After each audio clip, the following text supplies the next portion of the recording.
Dear students and friends, I, Dr. Samira Sinha, Department of English, Jagannath Nagar College, Ranchi University, am on Radio Khanchi 90.4 FM, Hum Sabka Radio, and would like to present before you the Romantic Age in English literature in a new perspective. As you know, the Romantic Age commenced in 1798, the year William Wordsworth and Samuel Taylor Coleridge published a collection of their poems titled Lyrical Ballads.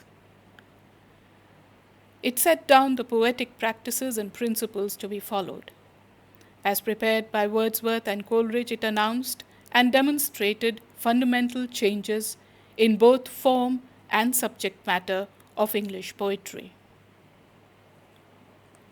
A major contribution to world literature since the Renaissance, the sterling phenomenon of 6 major poets appearing in just 2 generations comes within the ambit of the Romantic Age in English poetry. The Romantic Age saw the end of an older and more pastoral England. When William Blake was born in 1757, or even as late as 1770, when Wordsworth was born, England was still fundamentally an agricultural society. When William Blake died in 1827, England was largely an industrial nation. In 1850, when Wordsworth died, England was in every sense a subject for Marxist economic analysis in Das Kapital. The French Revolution, a social upheaval, is the most significant event, an external factor that determined the Romantic Age. The Declaration of the Rights of Man and the storming of the Bastille evoked an enthusiastic response from English liberals and radicals alike, as did the clarion call of liberty, equality, and fraternity. In reaction to the formal, rational elements of 18th century verse, there emerged 5 writers who within a decade changed the very color and tenor of English poetry. Wordsworth's belief in the inspiration of nature, as is embodied in the prelude, and Samuel Taylor Coleridge, who was fascinated by the supernatural phenomenon, which he does embody in his poems, The Ancient Mariner, Kubla Khan, and so on, are considered as the first generation romantics. The younger poets, Byron, Shelley, and Keats, who came next, had tragically short lives, but not so their art. They created some of the most beautiful and lyrical of English poems, revolutionizing ideas on beauty, truth, and imagination. The term Romanticism has often been used by literary historians as though it were the name for a single essence or quality shared in varying proportions by all principal writers of the Romantic period. But in this age, we may observe a certain sense of a release of energy, experimental boldness, and creative power as they strove for freedom and emphasis on imagination and emotion.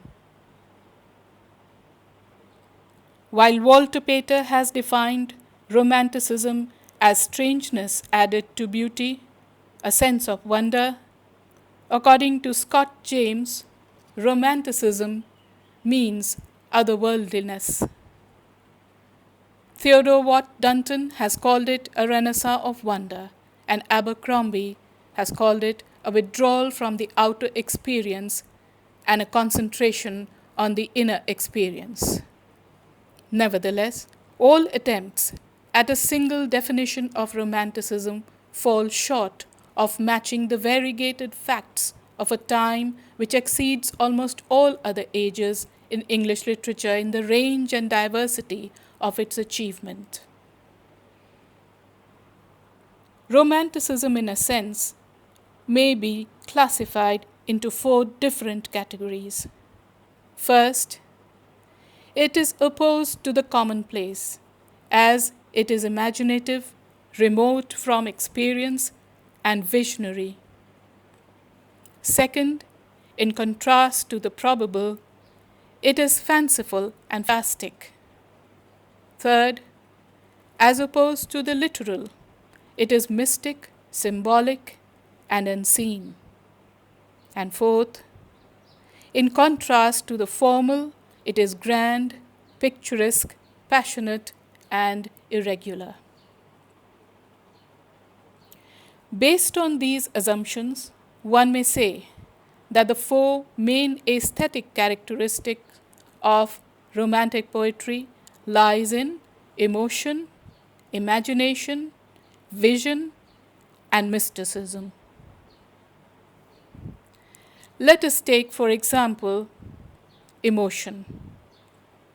Wordsworth and Coleridge, in the lyrical ballads, declared that their poetry would deal with, first, humble and rustic life; second, everyday incidents and situations; third, emotions recollected in tranquility; and fourth, have a certain coloring of the imagination. Keats, in one of his letters, writes, and I quote, "Axioms of philosophy are no axioms unless and until they are felt upon the pulses." In other words, Romantic poetry was to be experiential poetry. The personal experience of the poets and their thoughts and reactions and imagination were the feature largely in their poems of the Romantic age. Let us take the second aesthetic aspect, that is, imagination. Imagination is another tenet of Romantic poetry, as described by Coleridge in chapter 13 of Biographia Literaria. And in his words, it is reality apprehended through the imagination, which he differentiates again into the primary and the secondary imagination. Primary imagination, he says, is the eternal act of creation in the infinite I am. This is the primary realm of the Creator, while the secondary imagination, in his words, is that which dissolves, diffuses, and dissipates in order to recreate. This is the realm of the poet or the artist. I.A. Richards, in Coleridge on imagination, writes that imagination is subject, object, and coalescence.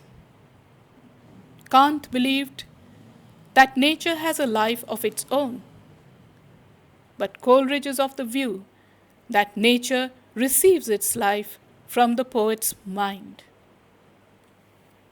In Ode to Dejection, he writes, and I quote, "O lady, we receive, but what we give." In other words, Coleridge says that whatever the poet receives from nature, he gives back in enhanced and perhaps enlarged form, enhanced by the imagination of the poet. A very important concept that was given by Coleridge is of the esemplastic imagination, which is the secondary imagination. Esemplastic imagination has been taken from a Greek word, and it means unifying or joining as one. It shows growth and fantasy. In fixities and definites, there can be no growth. C.M. Baura writes in his book, The Romantic Imagination, that the Romantics were in quest of an unseen world, concerned with things of the spirit. William Blake has said, the world of imagination is the world of eternity. Vision is the next characteristic of Romantic poetry. Wordsworth, in Ode on Intimations of Immortality, writes of the poet as a prophet, a seer, the eye among the blind. He observed that in nature every common sight was apparelled in celestial light. E.V. Lucas examines the Romantic imagination and its ability to see into the nature of things from a psychological point of view. He differentiates between the id, the ego, and the superego. The id is the primitive consciousness, ego is the consciousness of the self, and superego is the divine consciousness. Romantic poetry had its share of criticism as well. Alluding to the limitations of Romantic poetry, Goethe writes, "Classicism is health, Romanticism disease." T.S. Eliot, in his essay The Functions of Criticism, differentiates between classical and Romantic poetry, and he asserts, the difference seems to me rather the difference between the complete and the fragmentary, the adult and the immature, the orderly and the chaotic. Edmund Wilson, in his book The Wound and the Bough, is of the opinion that the body affects the mind, that is, psychosomatic psychology. In his book, he has shown how Keats's poetry grew better as he suffered more through the hero that he has created, whose creative urge grows greater as his ulcer grows. However, T.S. Eliot repudiates this theory in his essay Traditions and Individual Talent, where he writes, and I quote, "There is a distinction, a clear distinction, between the man who suffers and the man who creates." He further elaborates that poetry is not the turning loose of emotions, it is an escape from emotion. It is not the expression of personality, it is an escape from personality. With this, T.S. Eliot involved the theory of negative capability that Keats had first written about. Many of the major writers felt, however, that there was something distinctive about this age, a pervasive intellectual climate. This, we may call, is the spirit of the age. Thank you.